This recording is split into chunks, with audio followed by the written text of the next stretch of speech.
we're gonna. Good evening. I'd like to call the May 10th, 2021 meeting of the Conestoga Valley School Board to order. If you'll please, well, everyone's here except Mr. Schertzer, and now let's stand for the Pledge to Allegiance. I pledge allegiance to the flag of the United States of America and to the republic for which it stands, one nation, under God, indivisible, with liberty and justice for all. Welcome everyone in person and online. I need a motion to approve tonight's agenda. Second. All in favor? Aye. Motion passes. Dr. Z. Yes, Madam President. On May 4th, Governor Wolf announced that mitigation orders except masking will be lifted on Memorial Day, Monday, May 31st. The current order requiring Pennsylvanians to wear masks will be lifted when 70% of Pennsylvanians age 18 and older are fully vaccinated. Currently, 52.5% have had at least one dose, and 35.5% are fully vaccinated. The bigger question is, how will it impact CV schools? There's a caveat in the governor's announcement stating that, quote, "These updates will not prevent municipalities and school districts from continuing and implementing stricter mitigation efforts," close quote. Within the school day for the last week of school, which is Tuesday, June 1st, because we don't have school on Monday because it's Memorial Day, through Friday, June 4th, which is an early dismissal, the last day of school, we will still follow our social distancing, masking, and hand washing protocol. However, we will no longer need to contact trace or report new cases for that week. With respect to graduation, it will be held at 7 o'clock on Friday, June 4th at Calvary Church. Dr. Smith and the high school team will continue to send out information to the seniors and their parents regarding the program. As a reminder, even with the governor's reduced mitigation efforts, masks are still to be worn in order for us to have that indoor ceremony. Additionally, as we move forward with board meetings, we will also need to address board policies 006, 006.1, 007, and policy 903. These all address not only the format of the meetings, but also the interaction between the public and the board and other organizations, to include comments from CVEA and other employee groups. That's all I have, Madam President. Are there any comments from the board? Any comments from the public tonight? Okay, let's dive right into the business. We have Wes, I believe. It is Wes. You ready? Thank you, everyone. Good evening. I have two change orders I want to present tonight. You'll note there's three, and I have a comment on the electrical one that I'll get to. The first one is a site change order. It is for a sinkhole remediation. I think unfortunately we're all familiar with that right now. It is in the amount of $5,276.30, and it's been reviewed by the on-site construction manager to make sure the material and labor hours are correct. The general contractor change order is a credit in the amount of $3,055, and it reflects a elimination of some of the louver scope. The last one you'll note is an electrical contractor change order. I've been talking with the electrical engineer off and on. I actually got some information today. I want to pull that one back if the board would allow. I'm not quite ready to present that and make sure I'm approaching that in the best manner that makes sense for the district. So I've spoken with Phyllis. Once I get that information, I'll adjust this cover letter if as required. So I would be asking for the site contractor and general contractor, well, nothing's approved tonight, but for those to be reviewed. So to clarify, we'll just do the first two on consent agenda next week. Yes, I think that's correct, yeah. The third one. Third one, either I will come back and, do we have to decide that tonight, I guess? Because if that's the case, I'll just pull, I'd request that it be pulled off We entirely. can do an action discussion next week. Okay, if that's needed. okay with the board, yeah. Okay. So two on consent agenda and then one possibly action. It'll either be pulled or we'll bring it back. Right. Offline. Okay, so does the board have any questions for Wes? Okay, Thank Thank you you. very much. Thank you, everyone. I did too. We all did.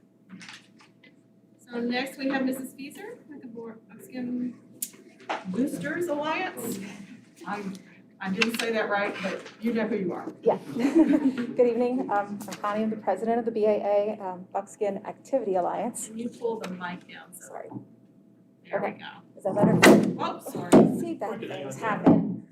Okay. I'm here tonight to present the spring grant proposals. You just hang on to it if you want to, Connie. Um, Just a brief overview of what the BAA is.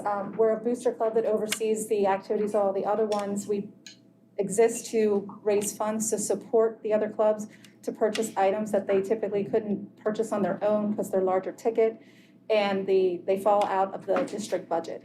So currently we have a balance of around $195,000, and we met in April and discussed all of the grants that were presented by the different booster clubs at CV. And after the vote took place, we approved purchasing a batting cage for the softball team and the junior varsity baseball team. So that's gonna be a joint project, and due to the expense, it's gonna go out to bid. I have been talking with Adele a lot about how that process works, so we can navigate our way through that. And just a little background on the softball one. That one was actually approved in 2018. However, due to the middle school construction, we tabled it because we didn't know how that was gonna pan out and what that would do to the existing fields. I believe we're far enough into that process now, so we went ahead and approved that. The existing footprints for the two cages are already there. They will need a little bit of attention, but there's currently no batting cages in place for these two fields, so that'll be from new. The boys and girls basketball teams have submitted a grant for 2 shooting machines. The existing one we have is from 2009, very antiquated, not reliable. The new ones will be able to track their workouts and their shots, and it'll be used for both boys, girls, middle school, so it will reach a wide range of the students. The other grant that was approved was a new bull sled for the football team. The current one that we have there is 20 to 25 years old is the estimate. It's very rusty. It's posing a safety hazard. So we did vote to approve purchasing that. And for the drama department, they would like to have mirrors that are mobile so that when the kids are doing their choreography for the various scenes, they can split up and they're mobile, so it will give them much better experience as far as blocking technique and all of that. So those are the grants that we've approved, that we're requesting the board approve. May I ask, of the other ones listed here, do you expect to be approving any of them, or is this going to be it?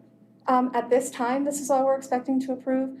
We are considering going into a 2-cycle grant process again, where we're doing them in the spring and the fall. COVID kind of changed all of that. So we do recognize that some of the activities are more busy at certain seasons, so it'd be easier for them to go through this process when they're not, in their busiest time. So we're intending to have another round in the fall, which these same ones can be reconsidered at that time if there's still a need.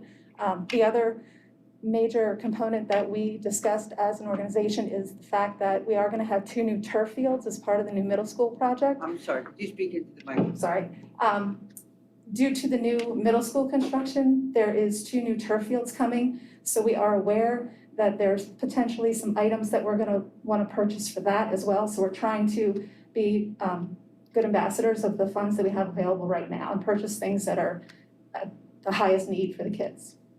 The one that caught my eye was the water boy, because that would be an ongoing cost, right? No, so the football team currently has 1 of these items. It's a large portable water that the students can fill their water bottles off of, so it's just a large portable one.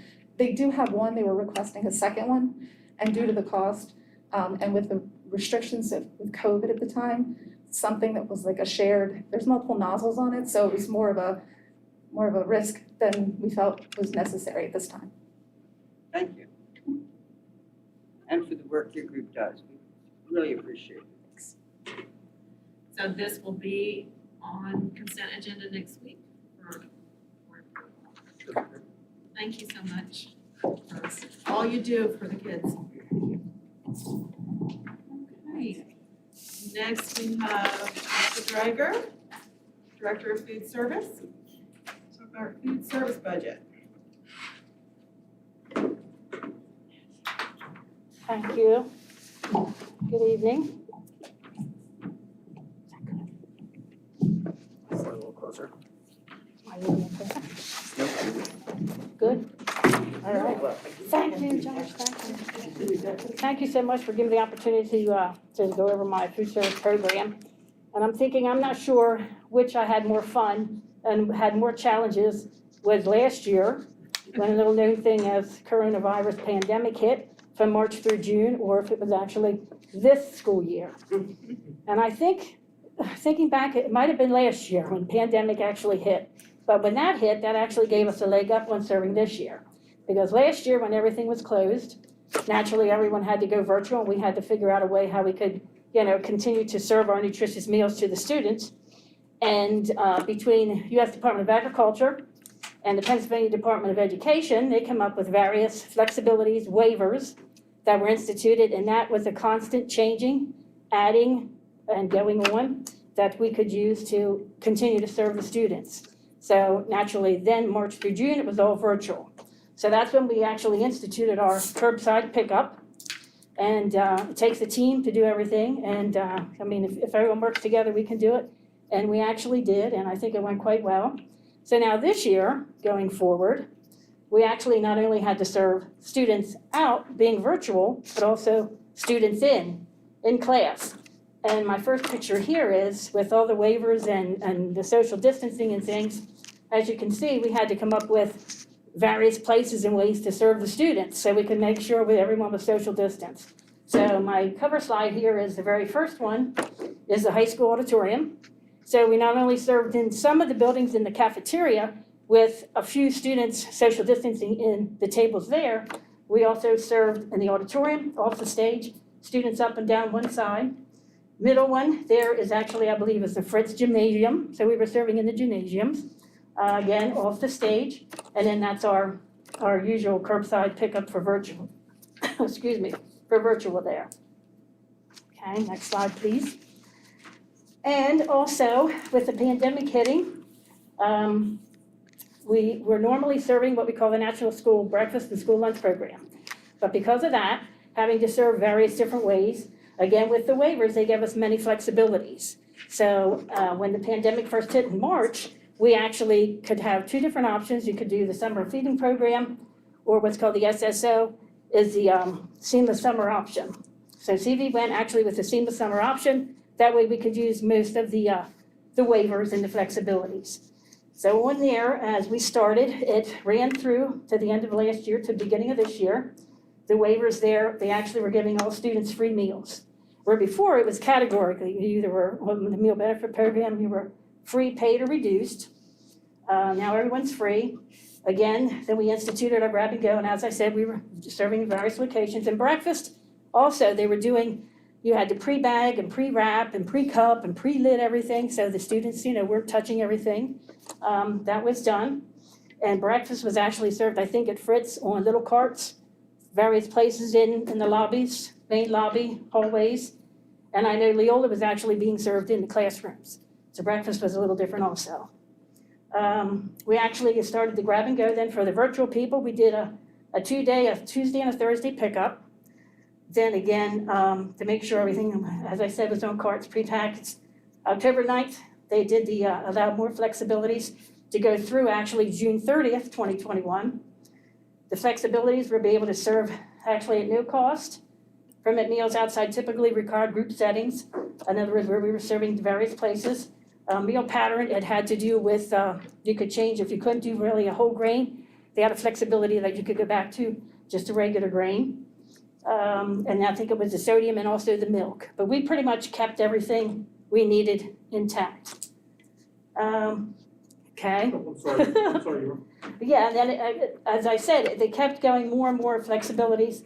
Then we went to, just to make it safer for the parents, for the virtual pickup, we went to a 1-day, and it's a Tuesday where they got 5 meals, 10 meals, 5 breakfast, and 5 lunch. Then March 9th, they extended the waivers till the end of September 30th, 2021. And now the latest is they actually have extended free meals for everyone through this coming school year, June 2022, because of the pandemic. Okay, next slide. Thank you, Dr. Speaker.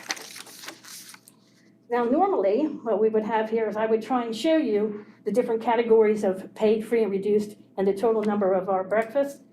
But again, with the pandemic, that changed everything. So what I tried to do is just give you a total breakfast sold. So as you can see, we were on the National School Breakfast Program from the 17th to the 19th. Then it was the paid, free, and reduced for the 2020. Then the pandemic hit March through June, so it's 47,000. And then for this school year, again, we had our SEMA service option with the students in class, and then all of the virtual outside was free. That was broken down. That's currently where we are for this school year. Unfortunately, as you can see, participation is quite low. Next slide is our lunch, and that is set up the same way. Now, again, you have to keep in mind, I think we had, 3 snow days? We made 2 of those up, and then we did some asynchronous days for everyone. So unfortunately, we tried that where we hurried and made everything, tried to have students up to take a meal right away, but really maybe 30-some students took it, because I know we had some asynchronous for all the buildings, and then I think there was 4 where it was just asynchronous for high school only. But unfortunately, again, students really didn't want to take a meal. So that's that. Next slide. Then what I wanted to do is try and show the difference between the school lunch, breakfast, and lunch program compared to our SEMA summer option. And as you can see, it goes from categories to, all meals are free. The end of lunch charge, we've always had problems with our lunch charges. And you can see last year was 15,000. It's down to 8,000. And we have a year to try and continue to get letters and things out for parents to hopefully try and pare down some of these lunch charges. I think, still have some donations available that, we can use. Did we write off the 15,000? Did we write off the 15,000? Well, we had enough, I believe, in more or less, it's the 8 from the 15 is what we have currently now. So we Because it doesn't carry over, does it? well, it has Does a it- year. Does it carry over? We have a year, yeah, that we can still try and get the funds, so. And then community eligibility, which is called CEP, there's always 40% of identified students, and the identified students is anyone that's certified, direct certification, could be a migrant, homeless, runaway. And on the flip side, now with the pandemic, CEP, it's everyone's free, so that really doesn't play. Pandemic, the PEBT, is a pandemic electronic transfer. They actually instituted that last spring.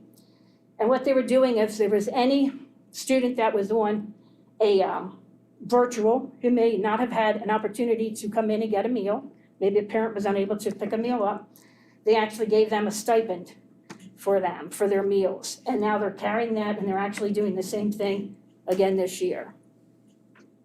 And then paid lunch equity, that was the tool we always had to use to calculate to see if, the coming school year, we would have to do a price increase. And again, there was no guidance, but we really wouldn't need it at this time because everyone's free. Slide. Now, ongoing challenges. This is pretty much for the 21-22. There's some equipment things we'd like to purchase. We have student trays that we've had forever, and we really can no longer get them clean. So they really need purchased. And then we have a 4D pass-through at Smoketown. Now, I'm kind of a little leery because I know we're not going to be there too long, but still, we tried to put, hinges on the thing, and we put new gaskets on, and I don't know if it's going to hold up again yet or not, so I wanted to put that on there. And then our 3-year plan, combi oven. We did replace 1 serving unit at Leola. Hopefully, I'm sure that other one's soon going to go. It's pretty old. And then a cold display cabinet. I'm hoping to get a nice display cabinet for the high school so we can do some maybe parfaits and, rearrange our salads, make it look nice and put more cold items there if and when we go back to what we call normal. And then after their upcoming construction, building the new middle school, renovating the current middle school into what should be Smoketown Elementary.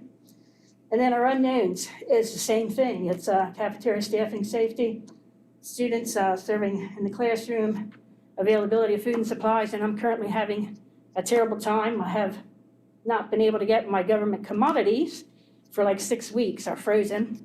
So they're working on that. It's either no drivers, or drivers are ill, or just everywhere, it's pretty much the same thing. And then whatever reimbursement rate will be available. And the other thing is, we have, coming up this year, is our PD administrative review, where there's 10 different categories they look at for administrative review for food service. And then for our PD procurement review, it's our updated food service procurement plan. Now, the procurement plan actually, you had approved, and it was actually signed, but just like PDE, everything is constantly changing. They changed, and it went from, I think, an 8-page to a 9-page, and they made additions, and the additions are mainly on page 7. They added purchasing meals from another sponsor, capital expenditure, contracting with food service management companies and pre-paid vendor meals, and then the minority business, women's and business enterprises and labor surplus area. That section actually was in another section, but they pulled it out and made that separately. So I'm asking if that could be, going over and reapproved and signed. Because I do have to have that for the procurement audit that's coming up. And the other is the code of conduct. Food service has to have a code of conduct. So again, this is kind of in with the policy procedures, conflict of interest. What would happen, if taking incentives, and the consequences for that. So it's pretty much there's already a board one, but this actually just would pertain to food service. If that could be looked at and approved and signed. I believe both of those documents are attachments, is that correct? Right, yes. Okay. Next slide. Next slide, I'm sorry. Okay, now, fun part, Brownstown kitchen construction. That was another challenge, but I know the cafeteria staff, thank you so much for doing the reconstruction and getting all the new equipment.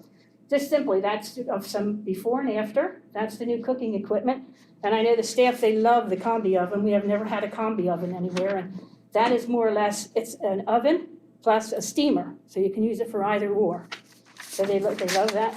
I just want to say my 9-year-old goes to Brownstown and he says they make the best sausage, egg, and cheese sandwich. Oh, thanks. I'll tell That the means a cook. lot coming from him. I'll tell them, thank you. Got it. And then the same thing, that's the serving line now, the before and the after.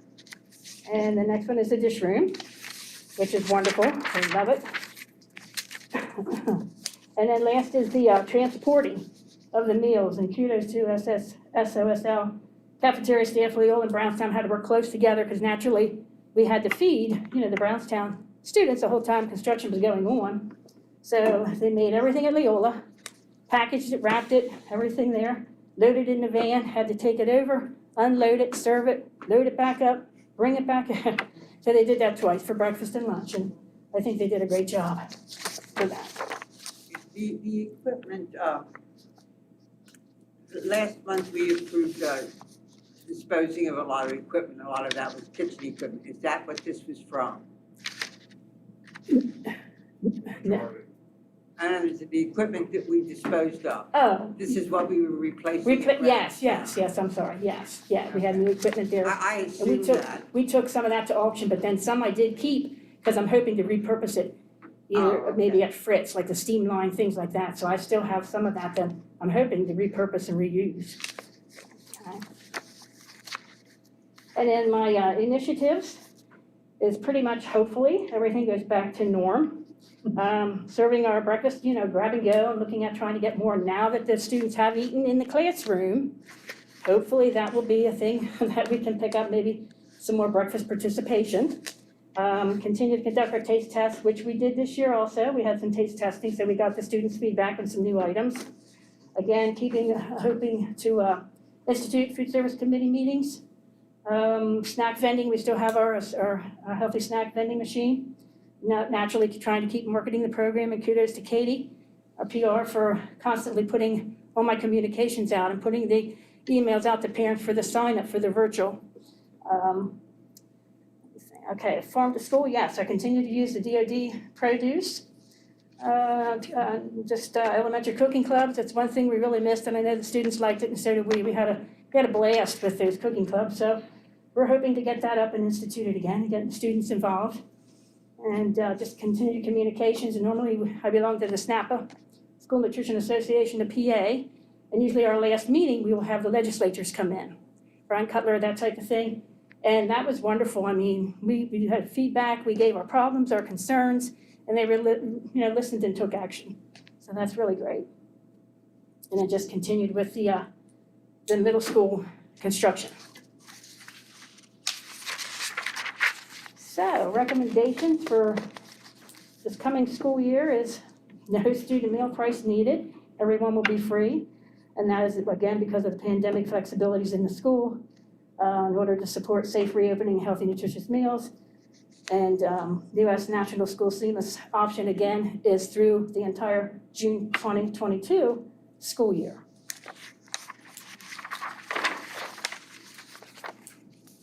The federal program, I noticed this a couple months ago, where they announced reimbursement to parents who weren't able. Is that a problem for us, or do they handle that all themselves? Well, we had to get, if you're talking about the EBT program, yes, I mean, it was time consuming for Kara. Kudos to Kara who got that together. She had to get all the information, and really it was every single child in the building.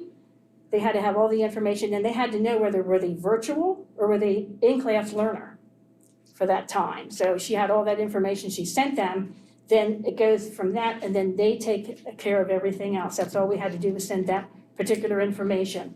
They figure out, the credit. And we knew everyone that we were giving meals to, so that was all in place. I wondered how that was going to work. Yeah, it was And that will go time-consuming. directly to parents? Yes, that goes out, and there's like 3 different stages that it's going to be going out. And I actually had Katie today. Katie worked and she actually put the information out for me on that, and has a nice little video. There's different links to go to. It tells them all the information. So yes. It was very time intensive to get all the data, because it's not just people that are in CVBA, but the child was quarantined and had to go virtual. So every child, we had over 2,500 cases of students being quarantined. She had to go through every child to see when they were virtual or not. I So remember it was- asking you when I first heard it's a about that, massive how we were undertaking. ever going to let them know who qualified and who didn't. Massive undertaking. Thank you. Okay, we're going to tag team a little bit here. I'm Adele Hunsinger, Director of Finance. I'm just going to take a minute and talk a little bit about the food service budget, thank you. Did you want to continue with any questions or comments to Teresa, or we're okay to move on? Were numbers up this year because the students were not charged for lunch, correct? Correct. Were numbers up because of that, or were they flat or down? Numbers were decreased, yes. Really? Yeah. Because it was, Even though it's free. You have to remember, we only had 80% of students in-house. Right. yeah, And we didn't have the entire That's true. 20% picking up on the grab and go Right. on the outside. Virtual. all right. Yeah. Because virtual, we started out, I'd say maybe with 100 and some when it first started, but each semester, that came down, and they came back, I think, to in class, which is great. Because we are actually serving higher numbers now than we have in the past. Correct. We're doing 500 and some at, the high school, things like that. And we're only down to, I think, maybe anywhere between 40 to 45 for pickups for virtual. Any other questions for Teresa? Okay. So in looking at our current year projections, we're projecting our revenue to be about $1,672,000. And as we were just discussing what Teresa had mentioned earlier, this year we are on the seamless summer option. And what that means to us from a finance standpoint is we're not charging the students for their lunches or their breakfast. So we're not collecting any of those sales revenues.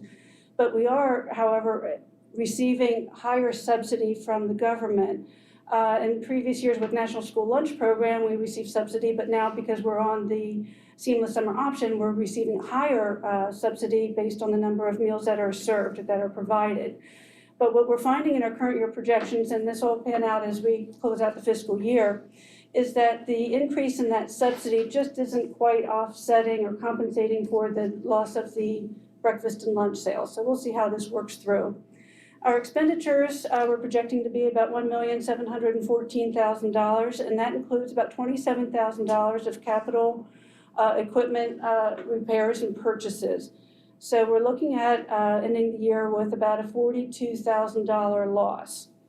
And looking ahead to the 21-22 budget, again, as Teresa mentioned, we're continuing with the seamless summer option, but I did project and budget for increased subsidy in anticipation of increased participation, especially with more and more students starting to come back.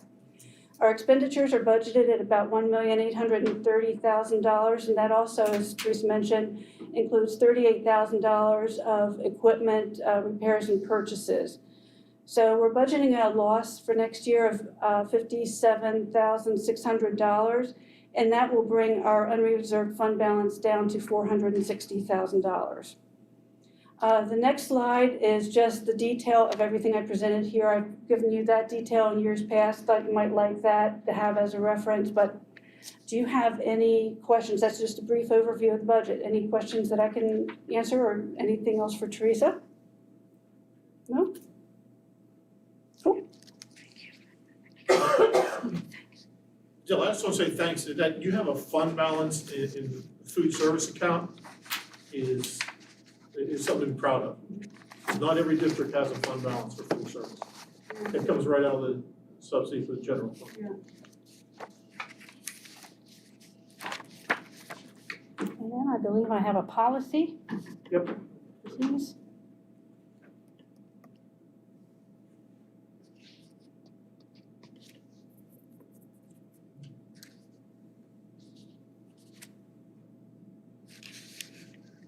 Okay.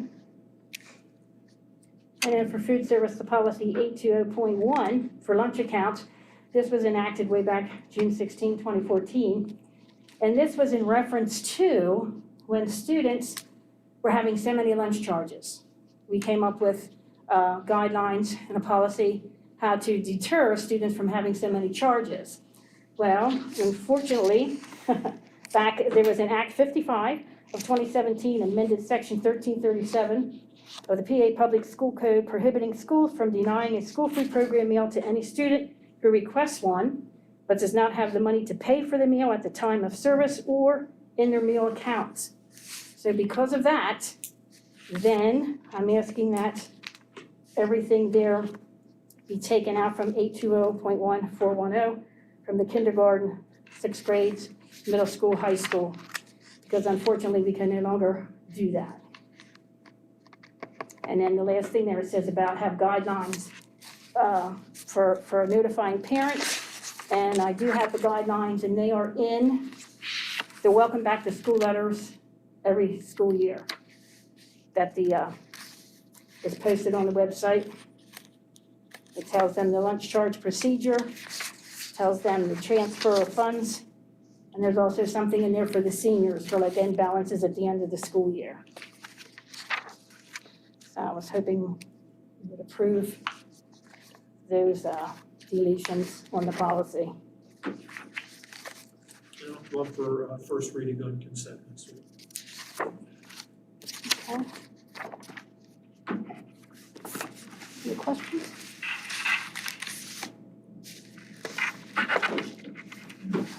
Okay. Thank you very much. Yes, Thank you. Thank you very much. for an amazing job over the last year. Thanks, team. Hi, speaking of money. Josh, you're not gonna spunk up for me. I'm kidding, it's fine.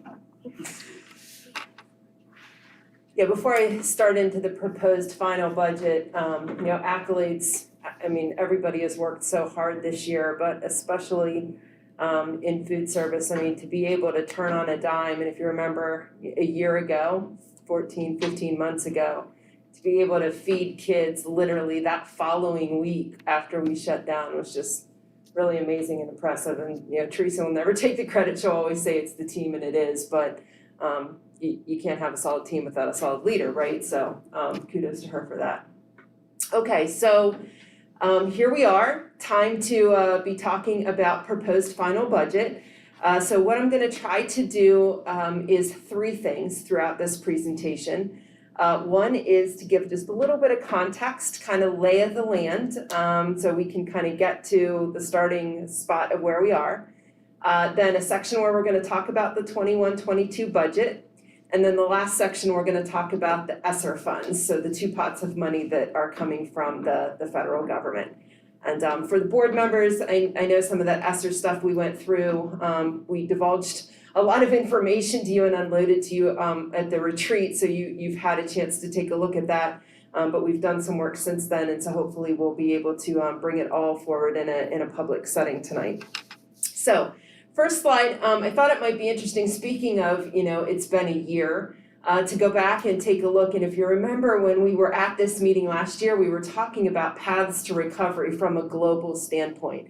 Was it gonna be a V? Was it gonna be a W? Was it gonna be a Y? What was that recovery going to look like? And so this chart shows you kind of where we were projected to be on gross domestic product pre-pandemic, and then kind of where we're actually looking at what has happened and where we're looking at going forward. So you can see that upside, we're not gonna get back to those pre-pandemic levels as we're estimating the economists are until late 2021, even into early 22. And that's on the upside. Certainly if you take the downside projection, it might be a little bit longer than that.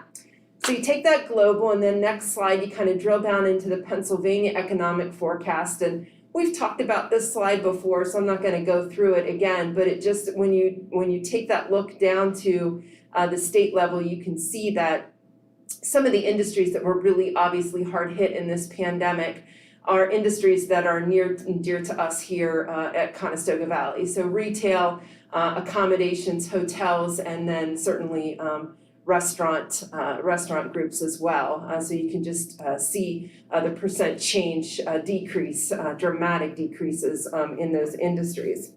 And if you go to the next slide, then why do we talk about all that stuff? Well, it's because when you look at Conestoga Valley, a very large percentage of our budget comes from those local sources. So for better or for worse, we don't rely on the state for a lot of revenue. And frankly, until this Esser pot started to come through, first the CARES, and then the other two pieces, we didn't get a lot of federal money either. So upside to that is we're sort of in control of our own destiny here. Downside to that is we don't get a lot of help, so it tends to fall onto the local taxpayer, so we need to be cognizant of that. So the chart on the left, and these are some of these newer forecast 5 charts I had mentioned to you. The one on the left gives you the current budget, and then I thought it would also be nice to give you the one on the right, which is the history, so you can really see it over time. One thing before we leave this chart, and I probably should have put it in here, but I felt like I had too many slides already, is when you then dive into that local piece and that local level, just remember that we're a little bit different than other districts in Lancaster County, in that those other districts are much more heavily reliant on the residential community in that 75%, whereas we're much more reliant on the industrial commercial. So whereas a district may be 70% residential and maybe 20% industrial commercial to kind of get to that 90% range, we're more like 55% and then 38%. So again, the reliance is just different for us.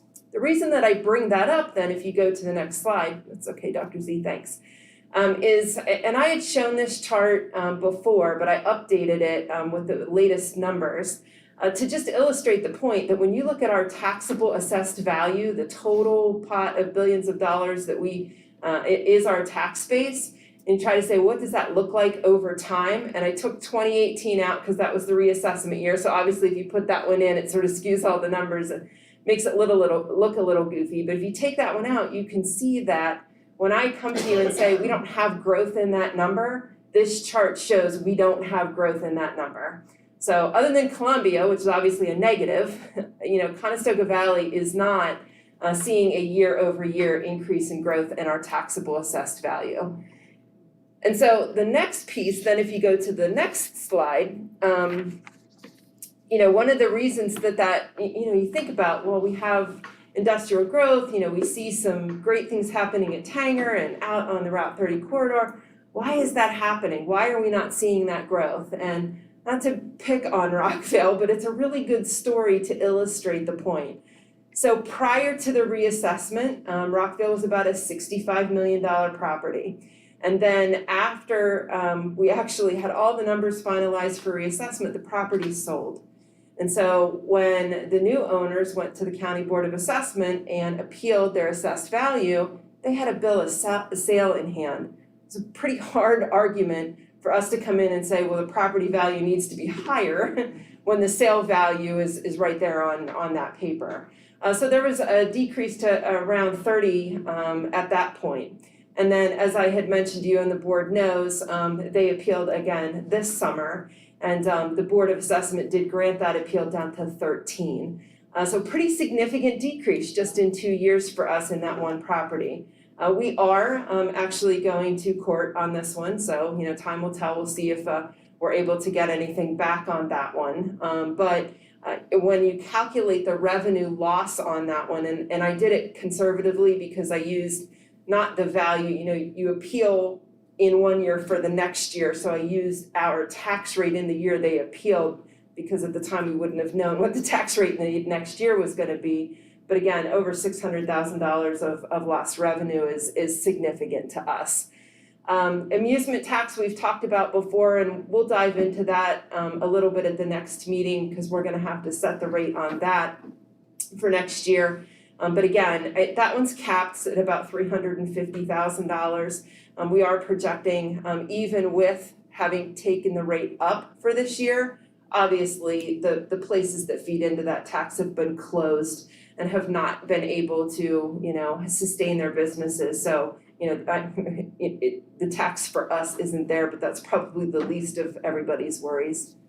Interest income, as when we went into the pandemic, interest rates, the Fed took interest rates down very low as a way to try to help stabilize the economy. We obviously bore the brunt of that as well, which was just actually, really starting to see a nice climb up from the 08-09 recession.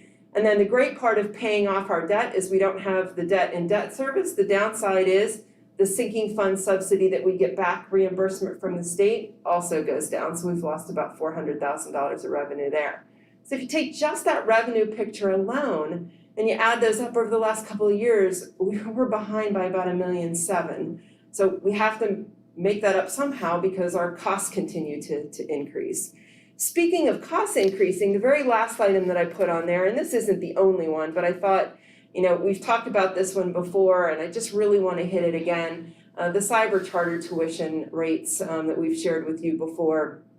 If you go to the next slide, you'll see that same projected $500,000 increase in cost to us just in this year alone. And the thing that I think most jumps out to me about this slide is that's $12 million just from the schools in Lancaster County going into charter schools, more than what it was the previous year. That's certainly money that we all could be using in our own districts to educate our own students. The next slide is a new one. This one also comes out of Forecast 5, and we talk a lot about tax rates, and we try to compare ourselves to our neighbors. Who's going up, what percent are they going up, what's their tax rate, what's our tax rate. And the equalized mill chart, I think, is a really great, it's a great chart because it does what the title says. It's trying to show you if you were to equalize the millage rates across the districts, kind of where would everybody fall? And that calculation, and it's a little small to read, but at the top of the screen it tells you that you take and divide the total taxes collected by the total market value. So it's a pretty simplistic calculation, but then it lays everybody out and you can kind of see, okay, what is similar from one district to the next district? And you can see that we are at the bottom of the chart and we are well under the average. So I know that it probably feels, at least it feels to me like, I come here and we say we're going to go to the index and we're going to go to the index. But when you look at us on an equalized basis, we are still in very good shape from a tax millage standpoint. The question that I always ask when we say that, though, is, well, what have we really accomplished having done that. We come to you and say, we're recommending to do an increase to the index. And so it's a fair question to say, well, okay, tell us what you're doing with those funds. And so one of the things that I think is great about us here is we've really been able to maintain programs where lots of districts over the past recession and this one have had to cut, anything from sports to arts. We have not had to do that. We certainly didn't do library books last year, but that was a one-year reprieve. They're back in the budget again for next year. So we've had some smaller bumps like that, but for the most part, we've maintained the integrity of the programs for the students here. We haven't furloughed staff, so most of the way we've been able to receive cost savings there is by attrition. Folks are retiring, we can replace them with somebody who's coming in at a lower rate, newer in their career. Certainly they'll go up over time, but turning those savings back in to the budget as well. As I mentioned, we were paying off our debt, so we were in a really great position to layer new debt in. So we put the master facilities plan in place. And as Scott Kramer has told you more times than I can count, so I don't need to repeat it, what a great position we're in to be able to layer that additional debt in without causing huge spikes in millage for our residents. And then the robust in-house special education services. One of the other cost savings we've been able to do is bring some of the services back to CV. And that's really like the best of both worlds, because not only are we bringing kids back into our buildings to be educated with the kids that they're playing with in the neighborhood, so it's good for the kids, it also, we're able to do it at a much lower cost than some of the other supplemental contracts that we've had. All the while we're doing all of these great things, we're receiving less than our fair share of basic education funding, and we've weathered substantial increases in the retirement account that we have had to make contributions to. So I think it's pretty important that basic education piece, as Dr. Z likes to point out, we're really owed another $9 million, right? And we're not getting it. And the PSERS, interestingly enough, is a growth of about $9 million over the past 10 years. So it started under $2 million and has grown to over $10 million. So being able to do all of these things with those pressures has been really great. So with that then to turn into the 21-22 budget. Okay, so the first slide is just giving you the timeline.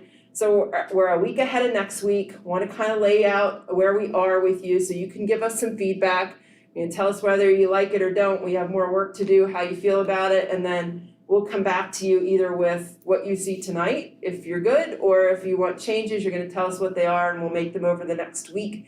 But next week there'll be a resolution for approval on the agenda to pass the proposed final budget. And then it kind of sits, ruminates for about 30 days, and then you come back in June to do the final. So next slide just tells you where we are. So some of the numbers I'm going to show you, and I'm going to try to be really clear about this, don't have any tax increase in it, and so I want to show you kind of what it looks like, and then we're going to layer the tax increase at the end so you can see what effect it has. So what we are going to be proposing is the 3%, so we're not going to take the exception and go higher than that, but we are proposing going to the index. So the next slide then, this one you've seen before, it was really just a reminder. I almost didn't put it in, and then I thought it might be helpful to just see the history of kind of where we've come from February to now. So those are the numbers that we showed you in April. And then if you go to the next slide, Dr. Z, you will see the additional changes we have made in the last month. So the assessed value number, we did get a revised report out of the county assessment office, so we did move that number a little bit. I'll be honest, I know I said this last year, I don't like playing with that assessed value number too much, and it's really because on my spreadsheet, when I show you those 5-year projections, I give you the yield of a mill, and then I tell you what the dollars are, that if you take that yield and you multiply it by the increase that we're doing, how many dollars that drives out. And so if I keep playing with this number, that number keeps moving, and I just feel like it's confusing. You're like, wait, you told me it was $1.4 million, now you told me it's $1.45 million. But in all honesty, to try to be as true to as we can to the numbers and the taxpayers, we're adjusting the number because it gives us an increase, which means we can hopefully keep the tax rate increase in line by assuming that comes in. So PCCD grant, a little bit smaller adjustment there, and that's just due to some tech items that we're actually gonna allocate to the PCCD grant. That's the crime and delinquency grant. And that's where some, I know it sounds a little weird, but that's where some of the federal money flowed through. They actually used that grant system in the Commonwealth budget prior. Then on the expense side, which is usually where we can make changes, is by keeping our expenses down. So the retirement and Social Security are just offsets of the staffing one, which is the first line item that you see there. We are going to make some prescription cost changes. This one will actually be good not only for the district, but also for the employees, because we're gonna put a program in place. And remember, our folks are on a qualified plan and they have an HSA. So if we can keep their prescription costs down, it's less money that they're spending out of their HSAs. And then of course, being self-insured, it's less money that the district's spending as well. So sort of a win-win there. When we went back through, we discovered there were some field trips that got missed. You know, certainly we're hoping to kind of get back to normal next year, so wanted to make sure that those were in. Contracted services, the bulk of that is mostly having sat down, again, Adele and I with Sarah, and going through all the special ed contracts through the IU and the other placements that we have, and really seeing how those numbers, I mean, now that we're sort of getting close to the end of the year, we have a much better picture of, there could still be move-ins and other things happen, but we have a much better picture of where those kids are gonna be placed for next year. The SOS and STS line item was a slight adjustment. SOS is gonna make some changes to some of the positions that we have with them. And that's really, we've got a couple of areas where we're a little out of line with market rates. And we either wanna try to hire some people and keep them, or keep the people we currently have. Either way, which is a little hard to do with, you know, the unemployment money that's going out the door. But because we looked at those market rates and they're a little out of line, they're gonna be adjusting those.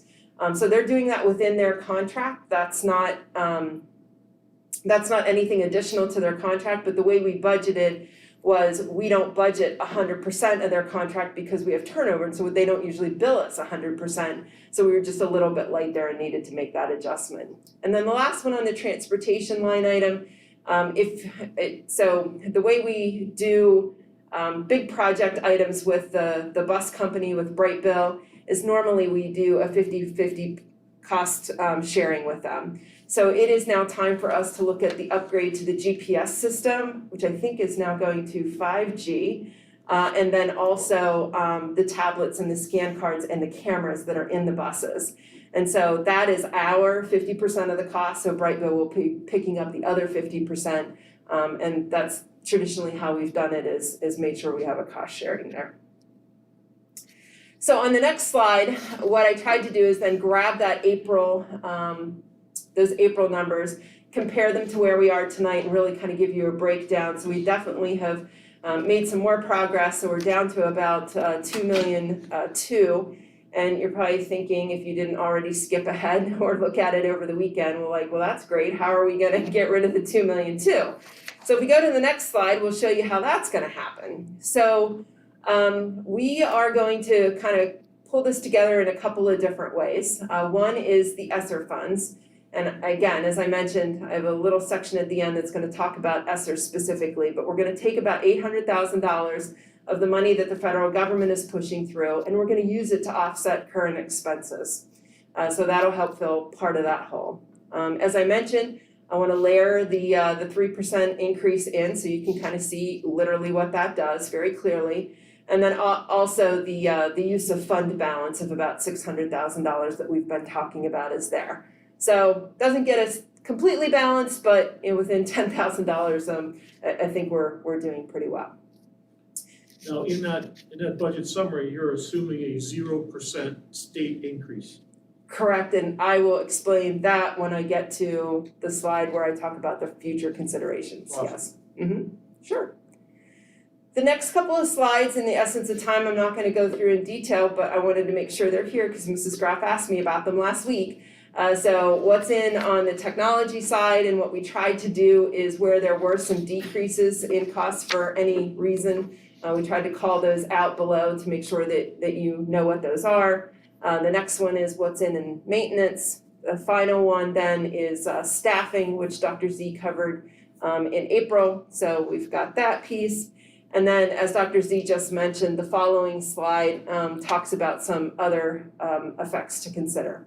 So Esser I'll talk about at the end. As Dr. Z mentioned, the Commonwealth budget. So right now, because of what we're hearing coming out of the state is they're basically saying, the feds are giving you guys all this money, we're not giving anything in basic ed increase. On one hand, I understand that. On the other hand, that's just the state not picking up their fair share yet again. And so by them taking a pass for a year, we'll never make, if they do that, we'll never make that up what we should have gotten from them this year. So we've been kind of saying, I understand there's, a political story about the plan the governor put forward, but even if PDE were to come out, or I shouldn't say PDE, even the legislature were to come out and say, you know what, we're gonna do a $100 million increase or a $200 million increase, which is pretty standard to what they've done the past several years, that would drive out $400,000 to us. If that drives out that amount of money to us, then maybe we don't need to go to 3%. Maybe we can back down to 2.75 or 2.5 or whatever the dollars. But we could do a dollar for dollar trade-off of that. But we need to see what happens at the state level in order to do that. Last I heard, they were talking about an early budget. Of course, here we sit in early May. So hopefully in the next 30 days, maybe they can work that out. And before I come back and ask you to do something in June, we'll have that piece of information and can make that decision. The assessment appeals, obviously we're not gonna know the answer to that. That's not gonna come until July and August, once we pass our budget and we kind of see how that plays out. The amusement tax. I just need to jump in there because that's so important what you said about the state. If the state does their fair share, and we're not talking about everything going through the fair share formula, but if they just raise their contributions to what they have been doing, that is directly taken off of the back of our taxpayers. So if the state does their job, we can get some relief for the local. And we have to hammer that home. So when people are asking us, why are we going to 3? We have to go to 3 because the state's not doing their fair share. Let's call our congressman and say, do your fair share. And I'm not even talking about the fair share formula with $9 million. I'm talking $400,000 for us. That comes right off. And that may be up to $1 million that we can take off. So, I think it's worth noting. Mm-hmm. Absolutely, when they don't do their piece, somebody has to, so we end up stepping in. Amusement tax, I mentioned, we'll talk about that next week, but we're gonna need to figure out what we're gonna do there, so that's sort of an outstanding piece. Certainly, we've made some projections about the numbers of students we think are gonna come back in the fall, but who gets enrolled and where they're enrolled, in person or virtual, certainly has a lot of effects. It affects staffing, it affects our costs on those two sides, it affects transportation, who's riding the bus, who isn't. So there are still a lot of unknowns. I think we probably feel a little bit more comfortable than we did a year ago, because we know a lot more now. But we still don't know what the landscape is gonna look like. And I don't need to spend a lot of time on PSERS, because if you've been reading the paper, you know what that mess could potentially be. So that's certainly an exposure to us as well. So a conversation about the budget wouldn't be complete if we didn't actually talk to you about fund balance. So we absolutely have fund balance.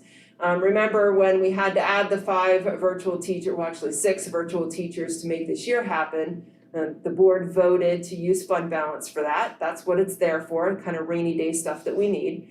But I also feel like, to be prudent, I need to make sure that I point out to the taxpayers that even though 14 million seems like a really big number, if you take our budget, our $75 million budget, and divide it by 260 working days, it's less than $300,000 a day that we're spending. So if you divide that 14 million by 300,000, we're only gonna make it about 45 days on our rainy day fund. When I was growing up, it was always you needed to have 3 months in the bank, not a month and a half. So even though it looks like a really big number, and kind of the way it's supposed to be used and what it's there for, it's not extreme. And we have used it, so we will also be planning to use it for next year. So remember back to my slide a couple of slides ago, we're gonna use about 600,000 of it to help fill that deficit gap that we have.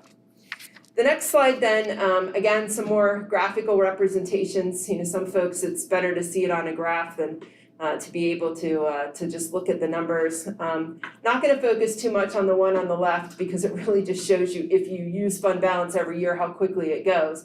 But the one on the right, I think really shows you, so the graph shows you two scenarios. The orange scenario is if you do a 0% increase, not that we're recommending that, but just to show the opposite effect, versus the blue showing a 3% increase in taxes. And what you can see in those bars on the right-hand side is that not only do you create that deficit grows over time. So you're moving it from maybe that first year about a $1.4 million difference to, by the time you get to the end of the chart, it's about a $1.7 million difference.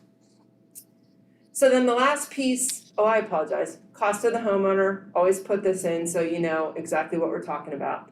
The last piece then is to talk about the Esser piece. So again, we've talked about, you know, districts are getting a lot of money. How are we gonna decide how we're gonna use this money? And I know some of you have heard some of this before, so I'll try to be brief, but you know, some of the strategies that as we've been, you know, going to sessions and webinars and Zooms and learning about this, is some of the best strategies, some of the benchmarks we want to be following are on this slide. Using it to offset expenses, I just talked to you about how we're going to do that with over $800,000 of it. Making sure we're doing some advanced purchases. If there are things that we can buy now that we're going to be able to use over the coming years, that's a great way to use funds. Return on investment, lowering future expenses, we're going to talk about that as an option. So as we look at this as a team, we're able to check a bunch of these boxes and say, this is how we're actually going to be using our funds. What we're trying to be really careful of, and even though it seems like a lot of money, is that we don't want to offset, let's say, 1.6 million in the budget, and then we start to build a structural hole in the budget that we don't know how we're gonna crawl out of it. So that's kind of a dangerous place to be. The next slide then, so as we talked about, we pulled a team together and we started asking ourselves these questions. Is it a one-time expense, or if it's not, can we sustain it when the funds go away? One of the things we also want to be careful of is not setting ourselves up with things we can't afford to pay for later. To be like, oh, this is great, but oh, the money's gone, now what happens? Is it something that's needed? Is it gonna improve is it gonna make an existing program? Is it going to improve something that we're doing? Is it gonna make something better than it was before? We're really being strategic about those things. Something we were gonna do otherwise. Things that we were gonna do otherwise or wanted to do otherwise and didn't have the funds to do it are great things when you have a pot of money coming from the feds that you can't just throw into the budget and sort of say, okay, we're gonna fill the gap with that. And then looking, is it forward thinking? Does it position CV to be better going forward than we are now? And then certainly I would hope, your goal as a board would be, is it in line with the district goals and with board goals? So the next slide you've seen before, certainly, 4 million plus 9 million, it's gonna be over $13 million. Gonna be coming to us, we have to actually apply for it, so it's not just gonna show up here, we're gonna, put in for it and they'll release the money to us as we use it. And then if you go to the next slide, it shows you actually the timeline. So the very first pot, which we've spent most of already, the smaller piece, about $1 million, is 2023. The other two out to 2024, so we actually have an additional year to do some of those expenses. And then how we're gonna use this money is really in two different ways. So we're gonna do what's called supplant, and then we're gonna do what's called supplement. So supplant is that offset. So we're taking existing expenses that are already in the budget and saying, we don't have revenue to pay for those things, we're gonna use this federal revenue to pay for those things. And we're gonna do that in two ways. So I mentioned $832,000. What you see on this slide is a list that we have come up with internally, and it's not the whole list, so you're only seeing the part of this list that hit yeses on all those checkboxes that I talked about. So if it was something where it was like, oh, it's a one-time expense, but maybe we weren't really gonna ever do it. We just thought it was a great idea, it was something new that we had. So just trust me to know that there's expenses that you're not seeing here that we could certainly build this up, but we only have 13 million to work with, so we're trying to be a little bit careful about that. So of that 800,000, here's 440 of it. Well, where's the other 380? So the other thing that we're trying to do is say, okay, what are expenses that we think are gonna be arbitrarily high over the short term? So we've got some virtual teachers that we've hired, we've got the CVVA that has some additional expenses. So we strategically went through the budget and said, what are those areas and what are those costs? And so for the 21-22 budget, we've identified about $380,000. You add the two of them together, that's how you get the 830. Now, it may not be 830 in the next year's budget. What we're actually thinking is, maybe some more kids come back the following year, maybe some other things happen, we don't need a virtual teacher, and so maybe it comes down to $180,000. So then that year's budget, it's 632 instead of 832. So what we're trying to do is be very strategic about as the federal dollars ebb off, those additional expenses are ebbing off too, so that we're not ending up in a position where we need revenue for those expenses and we don't have it.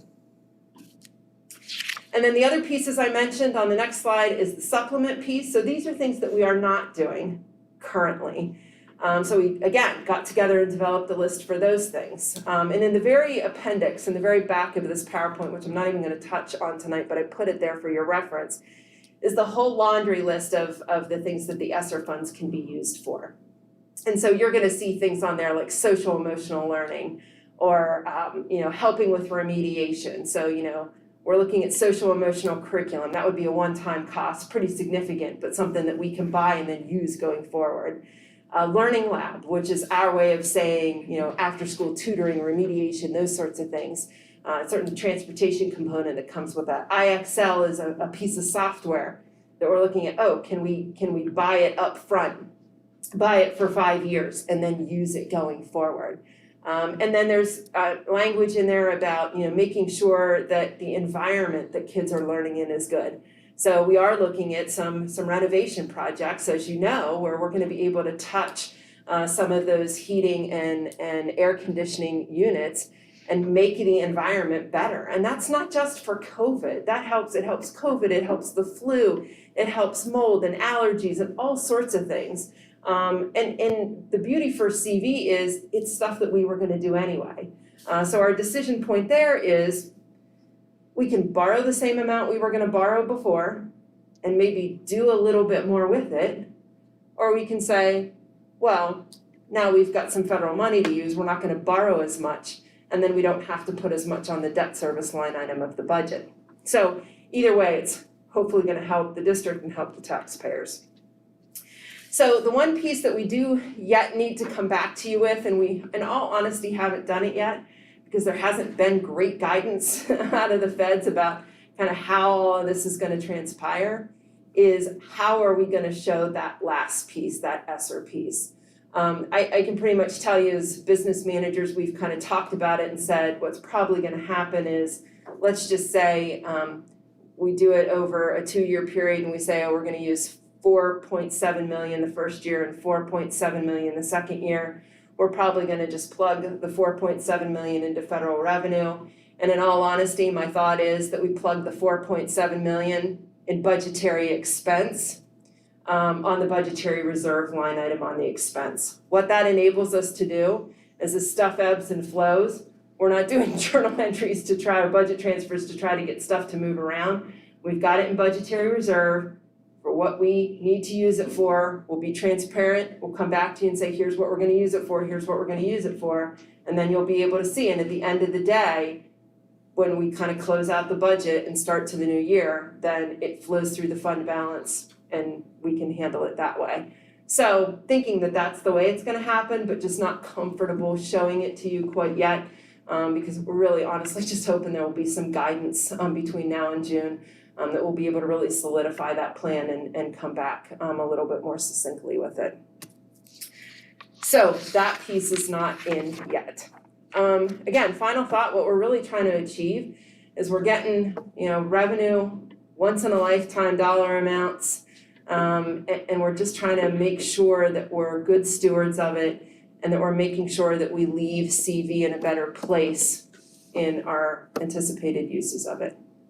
So that was a long presentation, I apologize, but lots of stuff to cover, so I'll take any questions you have, and then whatever guidance you wanna give us, we'll come back next week with the proposed final. Question on, last year we put the bulk of the library budget, as you said, on what you called last year moratorium. This year it's back in. Is that just that amount, or did we make up what they didn't get last year? We did just that amount, yes. We did not make up what we did not put in the prior year.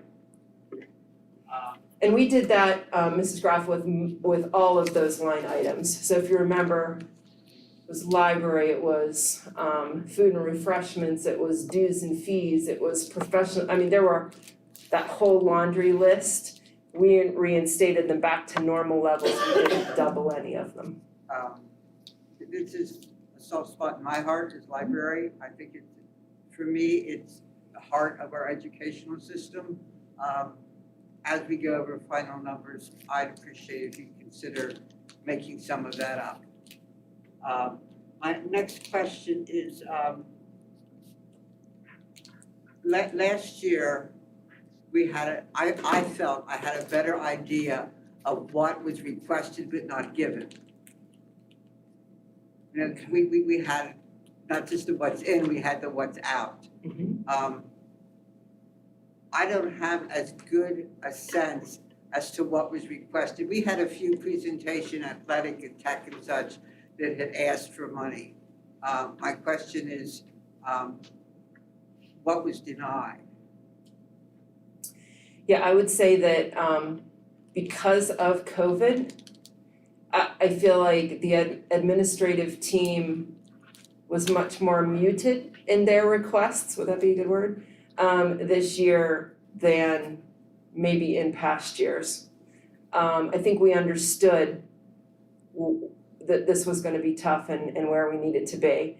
But we can certainly, Adele keeps a budget reduction list, we can certainly pull that list and share it with you.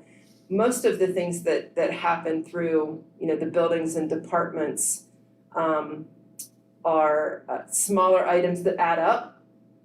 The big items are the ones that we've covered with you, where we've made adjustments with staffing. Staffing was a big one because we had more retirements this year than we've had probably any year that I've been here. Working with Sarah on the special education component and continuing to bring those pieces back has been a big cost driver decrease for us. Those are just a couple examples of ones where you might not see a big list. They're bigger, they're smaller categories, but the number is bigger for them. And I'd like to include my voice to what's been said about the state and that money. Mr. Pat Talley made a remark at one of our meetings that he's never gotten a call about our taxes since he's been on the board. And I took that to heart. But by the same token, I remembered our meeting with Senator Almond, who told us that since he's been in the legislature, property taxes are the most common calls that he gets. So trying to balance our experience with his, I sort of decided it's because our residents understand how little control we have.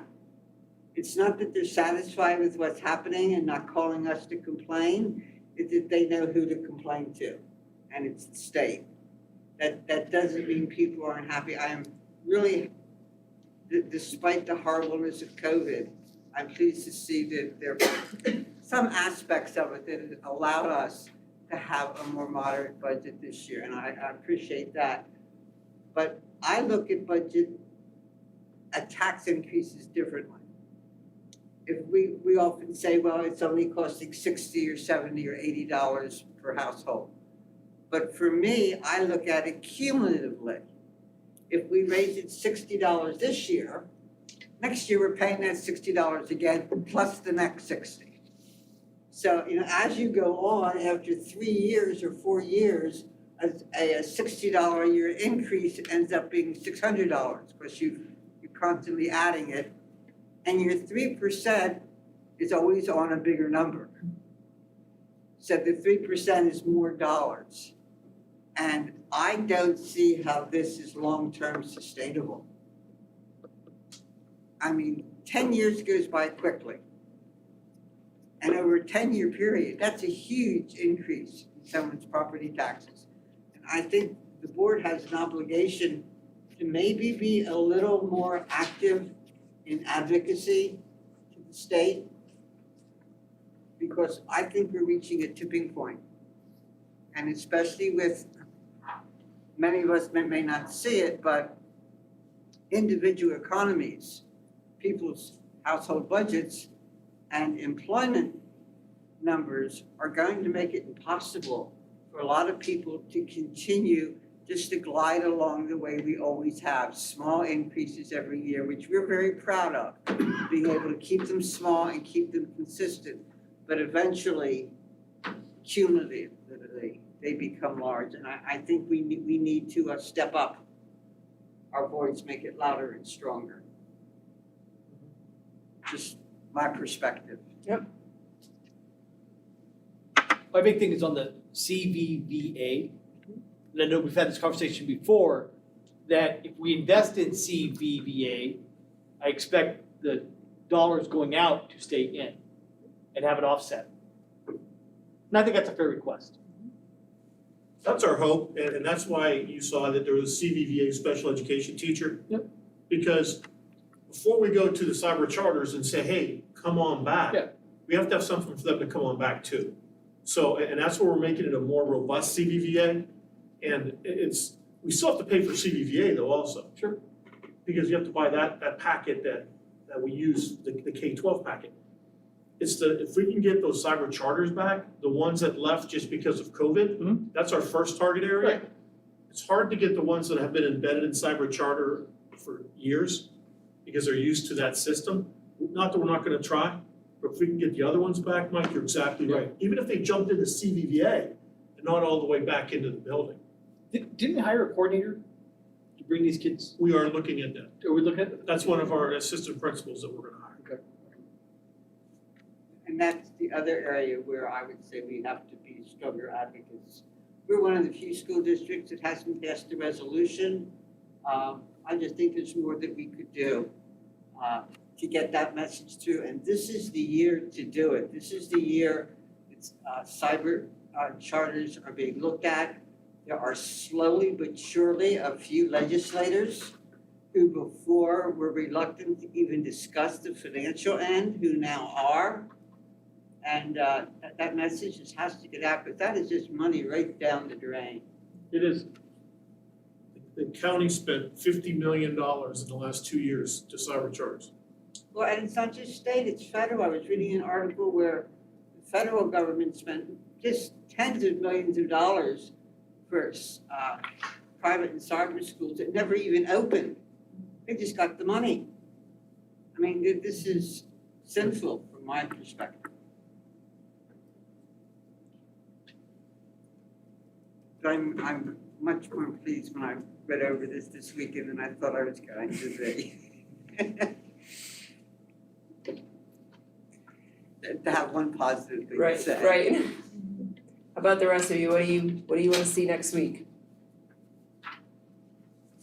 Do you need a resolution next week? We will bring you a resolution next week, yes.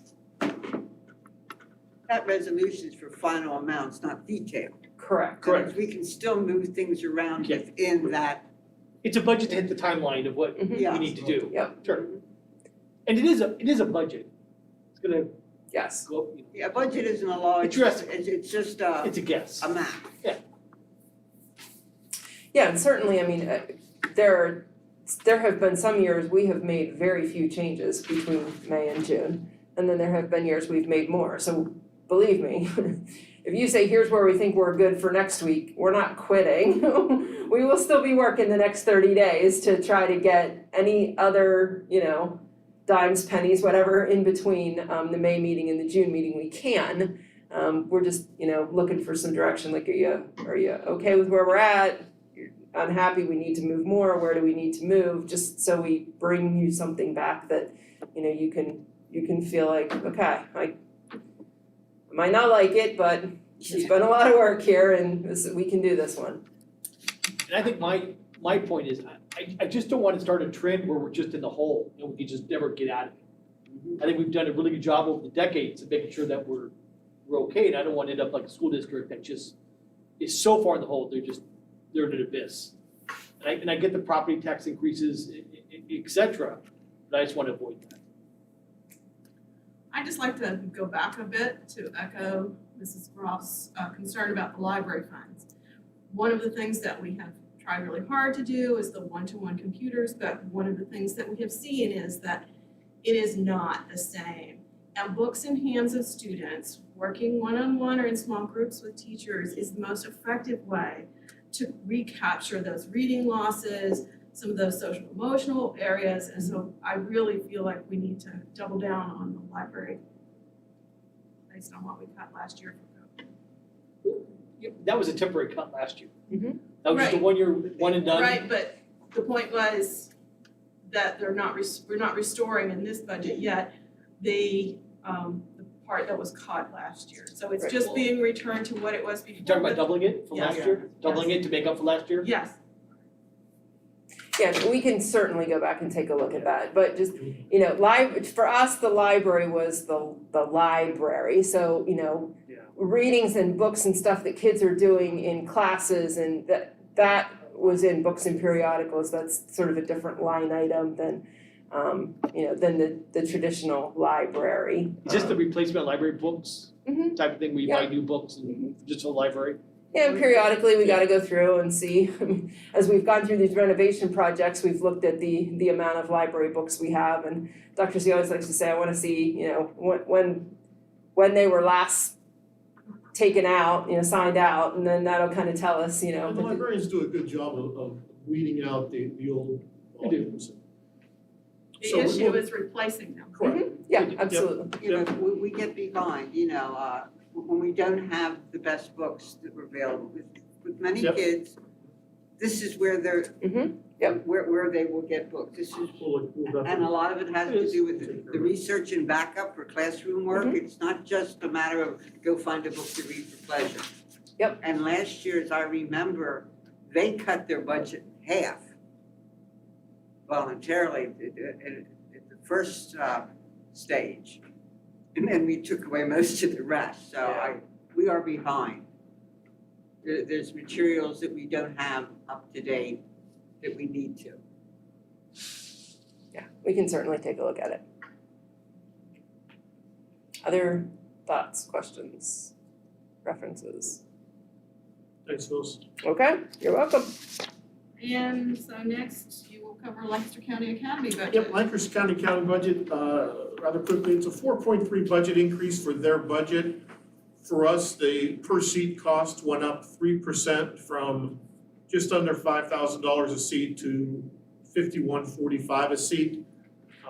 We traditionally purchase 10 seats and they are all filled right now for us.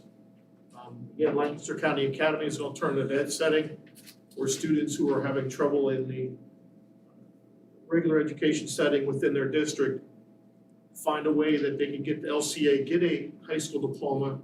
That's a reduced number of high school credits that they need for graduation. And so they can move on and be successful in their futures. So we are asking for us to approve the budget. Each of the participating districts are going through the same exercise right now. What happens if there are more students who need a seat? You can buy another seat from a neighboring district or they can go another seat.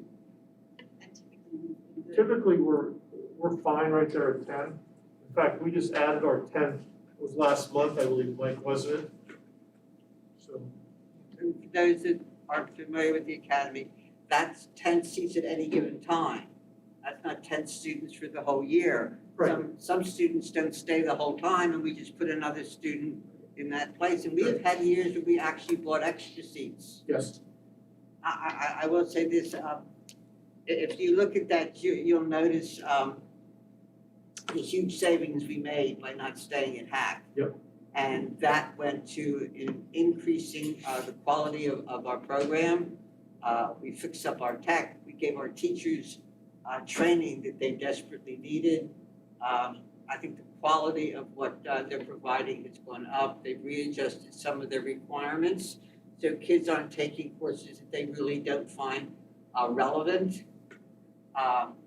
Some of them came and had huge numbers of math credits they needed that technically isn't going to be to their advantage, so we readjusted that.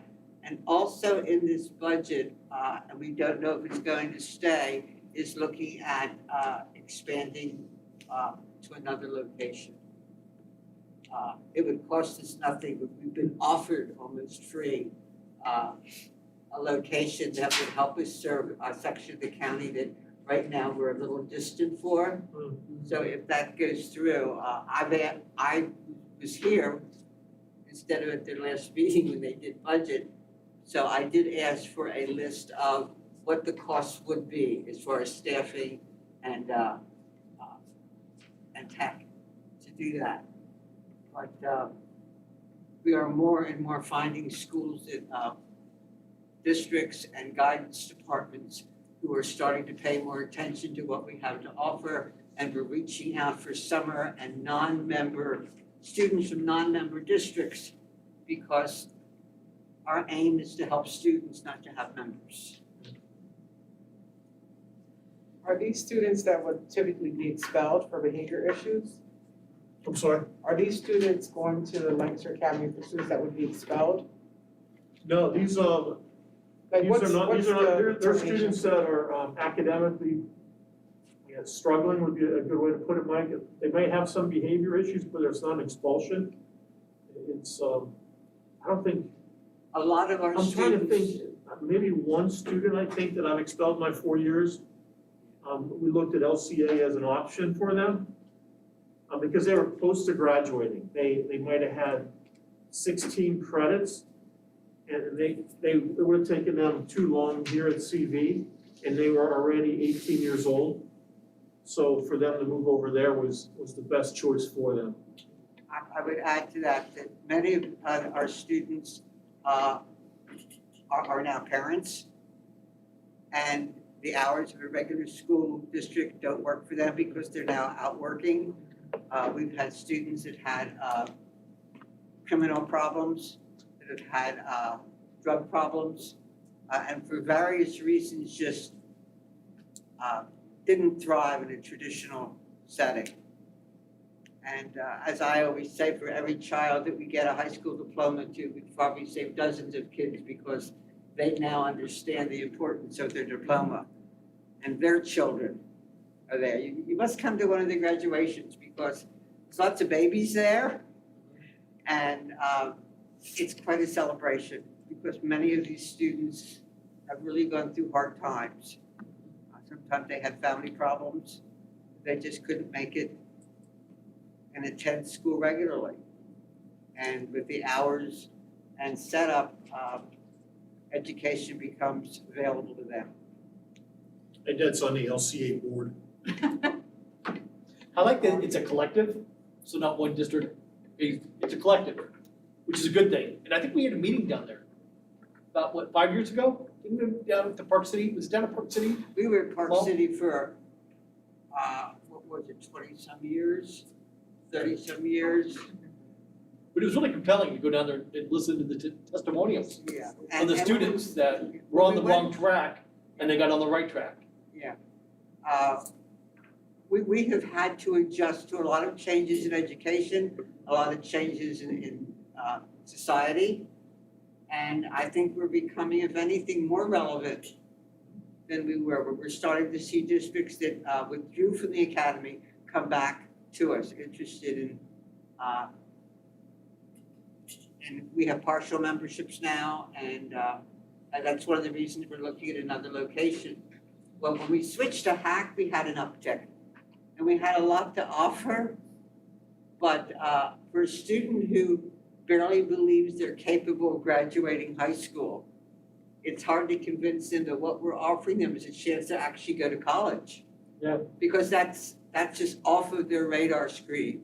But our new executive director has just been doing an outstanding job of reimagining the academy for today's students. I'm very proud of them, obviously. Might be worth putting it on in one of our retreats. Maybe just an overview, might be worth it. You're welcome to stop by anytime, get in touch with Are they still at Dr. Park City? McFadden. No. No, They no, moved out? we're at, Central Penn. what's it called, Central Penn College, or Central Penn. Central Penn? Central Penn, they're at the corner of Greenfield and Old Philly Pike. Okay, yep. I can walk to board meetings. So do you need a motion tonight? That'll be for consent Consent. next week.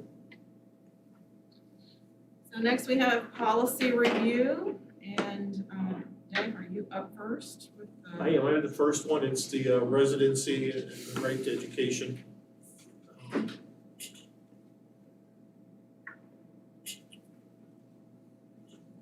We wanted to stop the duplication of effort. It was in board policy that if a student left during that last marking period, they were allowed to remain at their home district. And then we had to have the board reapprove what they already approved in board policy. So we fixed the language there. It was a simple addition. We talked about all applications that fall outside the guidelines of this policy constitute an exception, and that would require board approval. So if it's not written in here, then we would have to bring it for board approval. I also would have liked us to consider the one marking period as opposed to one semester. It is one marking period.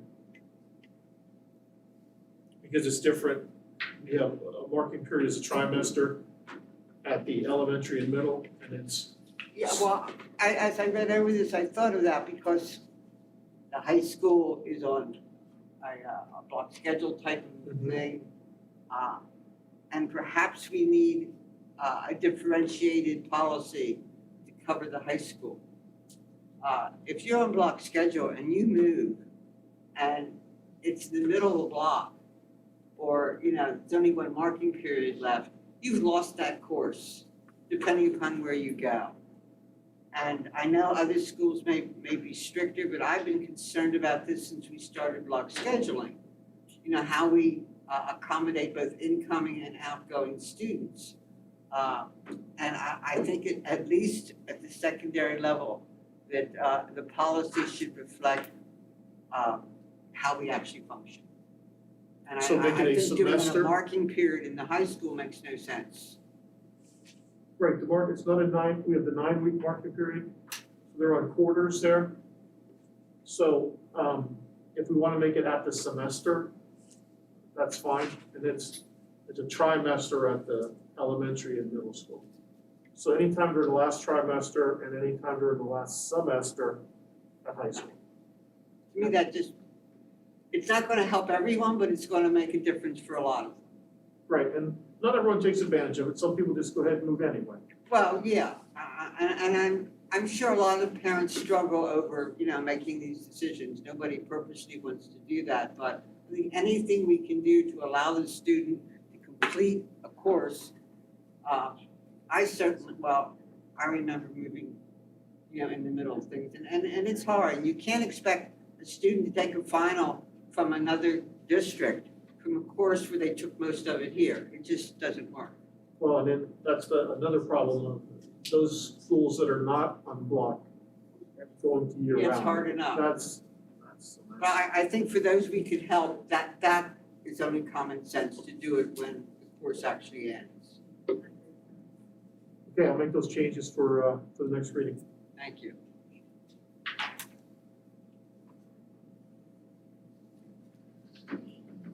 All right, child rearing 441. is Phyllis. Yep, I have the next three. So the child rearing policy is just an update that Julie and Bob Frankhauser have been working on.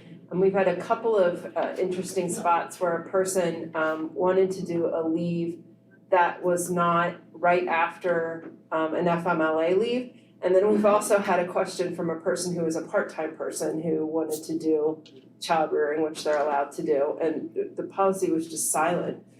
So we kind of found ourselves in a position of, well, we know what the practice is that we follow, but then, Julie being new, went back to look at the policy and lo and behold, the language wasn't there. So working with Bob Frankhauser to update that, so Bob has reviewed this, and so that one should be good to go. Real quick, on that one, why, we had talked about this before, but why is child leave not enrolled in other leave, the same policy? Why is it its own policy? You have FMLA and federal laws. Well, yeah, Is it just the other leave are leaves that are granted by statute. Okay. This is something that it's separate because you don't have to do it, you know what I mean? Like, it's not prescribed that you have to give folks any sort of like an FMLA or a sabbatical or anything like that. So all those are lumped into the, what is it called? Comprehensive leaves, that's the word I was looking for. And then this one stands alone because it's a little bit different. Okay. My only concern, because I was involved in one of those hearings on FMLA, all I want to know is, does this conform to FMLA laws and the collective bargaining agreement? If it's all in line, then I'm fine with this. Yes, the language that's like right up on the screen is the FMLA language, but this is not an FMLA leave, obviously. This is child But sometimes rearing, which is different than child bearing. Yeah, They're separate. yeah, So, I get it. I just want to make sure that Yep. all of the contracts and laws are in alignment. And just to be good, That's all. Bob Frankhauser looked at it, so we should be doubly good. Okay, next two are the two that were on your policy review cycle for this month. So energy management and conservation, we're pretty happy with this one. A couple of, again, in the 300s, we had guidelines in there, really specific stuff about custodians and food service, and that's what's in the regulations, so we're like, that shouldn't be in policy, so by striking it doesn't mean we're not doing it, it just means that level of detail should not be here. So we just tried to make the reference to the regulations, which has all of those pieces in it, and then certainly had to do some cleanup with titles, because that is not Ken's title, so that's that one. And then the last one is the contracted services, and I'm just gonna apologize to you now for kind of the way this looks, but if you remember back to when all the Sandusky rules went into place and we went through the background check policy, and we actually ended up making it a lot longer than it had been prior, but put all the language in there about the direct contact with children, and all of those pieces that came along with it. So what PSBA had been recommending was that you change your 818 policy for your contractors, and that it should have all that language in it. And to be totally honest with you, it's in the 406, and if you read the 406 policy, it says independent contractors and calls that out. So to me, why would you repeat it in the other policy? So what we tried to do here under definitions was just clean up these definitions a little bit, so that they mirror the definitions that are in the 406 policy. And then when you get to the whole section about pre-employment, we're basically just referring folks back to the 406 policy, which is what we do. There are some sections, other sections that were able to be deleted, because again, they're handled, the training, the child abuse, they're all handled in that 406 policy. So we are recommending, because it was just easier to clean it up, to delete our old policy and start with the PSBA recommendation, just trying to make it a little bit more succinct, so if we ever have to make changes to the 406, we make them one spot and then this refers to it and we should be clean. I had a concern with the 818.200, the definitions. Okay, And it gives two situations where they would have to, they would be covered by this policy. It's numbered 1 and 2. mm-hmm, And the conjunction used there is and. In other words, you have to meet both of those conditions. mm-hmm, And then when you look at the definition of direct contract, it says the possibility of care, supervision, guidance, or control of children or routine interaction with children. However, I know of times when we had contractors in the building who did not have care, supervision, guidance, or control of children. They were just in the building during the workday, and we required them to have clearance.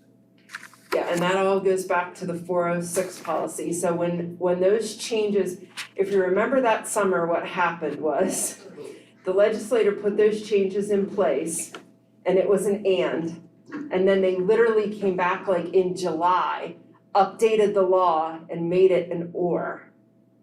So we pulled this language comes straight out of those pieces of legislation that literally happened, Dr. Z, I don't know if you remember, but it was like 2 months apart or something. But then why haven't we changed this to or? It does say or, it says or routine interaction with children. I think she Mine means says the and between 1 and 2. Between 1 and 2. Oh. Yeah, I'm sorry, I think that Dr. Mead's gonna help me because you're the English person. So 1 or 2 is, you are looking at 818, correct? Yeah. Okay, so 1 or 2 is just saying that the independent contractor is a person who provides a service. And then they have to have direct contact. So I guess what we could do is under number 2, we could say direct contact, well, but see, you don't wanna say or routine interaction because you're referring to the definition. Yeah. But that was my point. This covers people that do not have direct supervision of kids, or it should. Correct. But this says they have to meet that definition. Yeah, I'm lost. Somebody's gonna have to help me. Well, according to this, they have to be provided by the independent contractor and have direct supervision of kids. Right, this says they're an independent, right, the way this is written right now, they're an independent contractor and they have the possibility of care, supervision, guidance, or control of children, or routine interaction. Yeah, Yes, some that's of what them that and just, some of them don't have that direct contact. I like think the, it's like the third shift custodian. Yeah, well, sometimes during the school day, I mean, when we had the fire, when we had the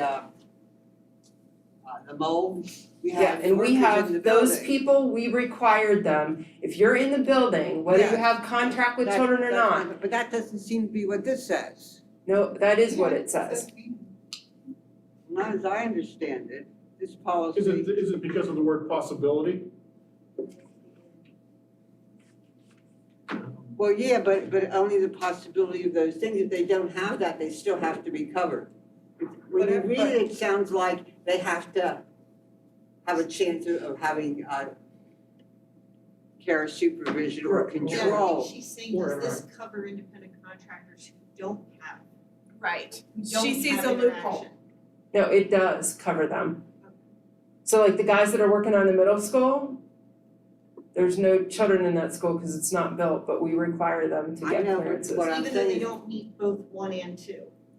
Correct. Okay, so there's no possibility of them not being covered by this policy if they don't meet number 2, even though there's the. Correct. when I read that, I read that they have to fulfill both 1 and 2. Well, I guess Before we because it's require them. always I see what you're saying. So possible. you're saying that the people in the middle school, if the word or was there, they're an independent contractor. I would So have to- automatically, you have to Yeah, follow just our law. because you're an independent, yeah. Yeah, That's why I thought that should be or. Miller, Okay. what about the sentence, the following sentence? An independent contractor shall mean an individual or entity that enters a contract to provide a product or service. That would cover, It says an independent contractor fulfills both number one and number two. Right. Well, no, 1 and 2 is the employee of the contractor. So there's 3 definitions there. The first one is contractor employee. The second one is what does direct contact mean? And the third one is what is the independent contractor? So the first one's the employee and the last one is the company. Which is an independent contractor employee is provided by the independent contractor Right. and has contact with children. The way I see Odette's point is by saying and, certain people are not required to go Yeah. through clearances who may step foot on. If they don't have it, we'll change the end to or, Yeah. then we got it covered. That's all I'm asking. Yep. Take the and Okay. and or. We got it. Got it. And I understand a lot too, so I got you. Yeah, because that's what we do now. Yeah, that's what we do now, so it Right. should That's what we do reflect now. Okay. We're doing it right, we're just not saying it, just not saying it right. All right, now we're gonna say it right and do it right. Whew. This is what happens when you have a math person doing policy language, right? Okay. Well, you've got a couple grammar people in here Yeah. too. Yeah, that's why I was looking for help, like, okay, we got it. We'll make the change, we'll have it Or- corrected for next week. I thought that was gonna be And simple. next, No. no. All right. Good evening. Banking. Good Adele's evening back. again. I'm back. So, it has been over 10 years since we did a review of our banking services, so it's time. Back in March, I sent out requests for proposal to banks, posted it on our website as well, but sent out to banks that we are currently doing business with, banks that are within our district, or banks that have been keeping in contact with us in hopes of doing business with us at some point in the future. So we had a what I call pre-submission meeting in April where they drilled me for about 45 minutes with questions about the district and what we're looking for.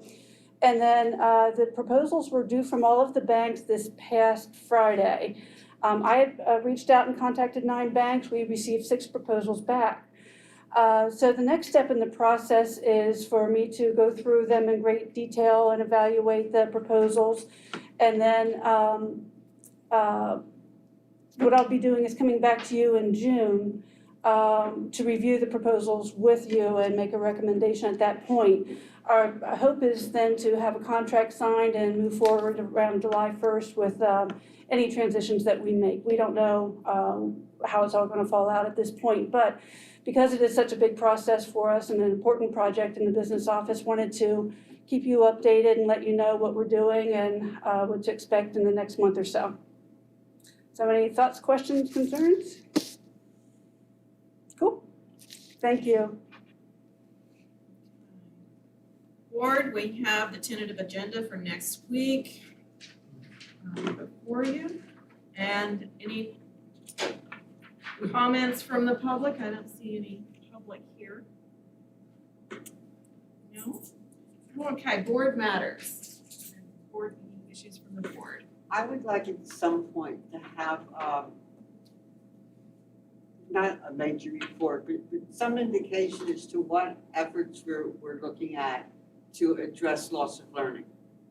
We had kids that didn't really finish last year properly, and some that I'm sure didn't do as well this year. They may have chosen virtual and it wasn't working as well for whatever reasons, but I know I see that, in the budget list of, but I'd like some idea of what efforts we're going to be putting out to have our kids catch up. Okay.